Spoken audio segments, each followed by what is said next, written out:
السلام علیکم ورحمۃ اللہ وبرکاتہ۔ Welcome to Islamic minutes. آج کا ہمارا ٹاپک کل کے کھانوں اور پھلوں کے بارے میں ہے۔ کیا آپ نے کبھی بازار میں یا کسی محفل میں کل کا آم یا پھل وغیرہ دیکھا ہے یا سنا ہے کہ کل کا آم یا پھل بہت میٹھا ہوتا ہے؟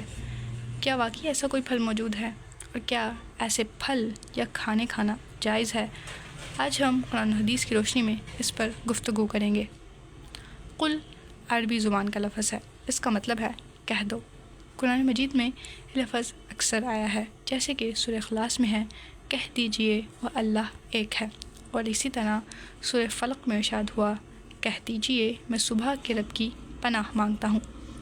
اب سوال یہ ہے کہ کیا ان قرآنی الفاظ کو دم کر کے پھلوں یا کھانوں پر پڑھ کر بیچنا یا کھانا جائز ہے؟ اس کے بارے میں اسلام کیا حکم دیتا ہے؟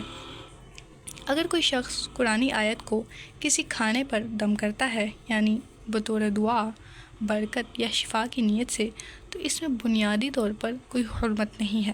حضرت عائشہ رضی اللہ عنہ سے روایت ہے، نبی صلی اللہ علیہ وسلم ہر بیماری والے پر دم کرتے اور کہتے بسم اللہ، اللہ کے نام سے تمہیں ہر بری چیز سے شفا ہو۔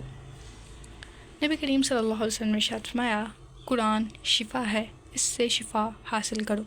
تو اگر کسی نے کل کی آیات دم کر کے کسی بھی پھل پر شفا اور برکت کی نیت سے دے دی اور اسے دوسرے انسان نے کھا لیا تو یہ جائز ہے، لیکن اس میں شرط یہ ہے کہ اس میں کوئی شرک شامل نہ ہو۔ کوئی یہ نہ سمجھے کہ اگر وہی ایک خاص شخص اس پر دم کرے گا تو اس کی شفا مل جائے گی اور اس پر سے یہ بیماری یا یہ پریشانی ختم ہو جائے گی۔ پھر یقین قرآن پر نہیں، اللہ پر نہیں، بلکہ اس پھل پر یا اس شخص پر ہوگا جو کہ شرک ہے۔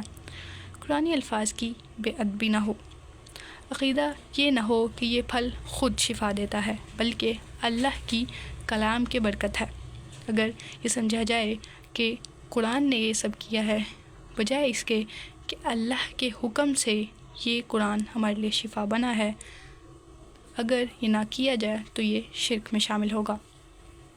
لیکن کچھ لوگ ان کھانوں کو اس حد تک خاص بنا دیتے ہیں کہ وہ عقیدہ بنا لیتے ہیں کہ کل کا پھل ہی شفا دیتا ہے، باقی نہیں دیتے، یا وہ شخص کوئی ایک خاص شخص اگر دم کرے گا، اگر قرآنی آیات کسی کھانے پر یا کسی بھی چیز پر، پانی وغیرہ پر پڑھ کے دے گا تبھی آپ کو شفا ملے گی، ورنہ آپ کو نہیں ملے گی۔ یہ رویہ غلو ہے۔ اسلام میں اس کو غلو یعنی حد سے بڑھ جانا کہتے ہیں، اور دین میں بدعت کی صورت اختیار کر سکتا ہے۔ اللہ تعالیٰ نے سورہ نساء میں ارشاد فرمایا اے اہل کتاب اپنے دین میں حد سے نہ بڑھو۔ نبی کریم صلی اللہ علیہ وسلم نے ارشاد فرمایا تم سے پہلی قومیں اسی لیے ہلاک ہوئیں کہ انہوں نے دین میں غلو کیا، یعنی وہ حد سے بڑھ گئے۔ لہٰذا کل کا کوئی پھل ہو یا کل کا کوئی پانی ہو، اس میں برکت سمجھنا درست ہے، مگر عقیدہ بگاڑنا یا اسے نفع و نقصان کا ذریعہ ماننا بالکل بھی درست نہیں ہے۔ قرآن شفا بھی ہے اور برکت بھی ہے، مگر اس کا اصل استعمال ہدایت کے لیے ہے، نہ کہ صرف کھانوں پر دم کرنے کے لیے یا اس کو چومنے کے لیے۔ یہ ایک عقیدت کے طور پر کیا جا سکتا ہے، لیکن اس کو ایک عقیدہ بنا لینا اور اللہ تعالیٰ سے بڑا درجہ دینا غلط ہے۔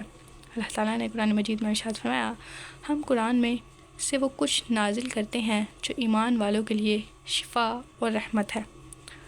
تو اگر قرآن کی آیت کسی کھانے پر پڑھی جائیں یا کسی پانی پر دم کر کے شفا کے لیے پیا جائے تو یہ جائز ہے، مگر قرآن کا اصل مقصد تلاوت، تدبر اور اس پر عمل ہے۔ کل کے کھانے یا پھل اگر قرآنی آیت کے ساتھ دم کیے گئے ہوں تو یہ جائز ہوں گے، مگر ان سے متعلق غلط عقائد، بدعتیں اور کاروباری دھوکے حرام ہیں۔ قرآن شفا ہے، مگر صرف دم کے لیے نہیں بلکہ عمل کے لیے بھی۔